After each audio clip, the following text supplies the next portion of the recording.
ಬಂಧುಗಳೇ, ನೀವು ನೋಡ್ತಾ ಇರುವಂತದ್ದು ಬೆಂಗಳೂರು ಮೈಸೂರು NH ರೋಡಲ್ಲಿ ರಾಮನಗರ ಹತ್ರ ಜೈಪುರ ಅಥವಾ ಜೈಪುರ ಗೇಟ್ ಹತ್ರ ಒಂದು ರಸ್ತೆ ಅಪಘಾತ ಆಗಿದೆ. ಭಾರತ್ ಅಕ್ಕಿಯನ್ನು ಹೊತ್ತಂತ ಲಾರಿ, ಒಂದು ಅಶೋಕ್ ಲೈಲ್ಯಾಂಡ್ ಲಾರಿ ಬುಲೆರೋ ಗಾಡಿಗೆ ಡಿಕ್ಕಿಯಾಗಿ ಇಲ್ಲಿ ರಸ್ತೆ ಅಪಘಾತ ಆಗಿದೆ. ಸಾಧ್ಯವಾದರೆ ಸಾರ್ವಜನಿಕರು NH ರೋಡನ್ನು ಸ್ವಲ್ಪ ಅವಾಯ್ಡ್ ಮಾಡಿದ್ರೆ ಒಳ್ಳೆಯದು. ಇಲ್ಲೆಲ್ಲ ಒಂದಷ್ಟು ಆಲ್ರೆಡಿ ನಾವು 112ಗೆ ಫೋನ್ ಮಾಡಿ ಸ್ಥಳೀಯ ಪೊಲೀಸ್ ಸ್ಟೇಷನ್ಗೆ ಹಾಗೂ ಫೈರ್ ಇಂಜಿನ್ ಅವ್ರಿಗೆ ಮೆಸೇಜನ್ನು ಕೊಟ್ಟಿದ್ದೀವಿ.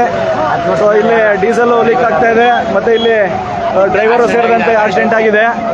ಸೊ ಅಲ್ಲಿ ಡ್ರೈವರು ನಂಬರ್ ನೋಡಿ ಸಾರ್ವಜನಿಕರು ಯಾರ ಗಾಡಿ ಅಂತ K34B6257 ಇಲ್ಲಿ ಡ್ರೈವರು ಒಳಗೊಂಡಂತೆ ಇಲ್ಲಿ ಅಪಘಾತ ಆಗಿರೋದು ತುಂಬ ದುಃಖಕರ ವಿಚಾರ.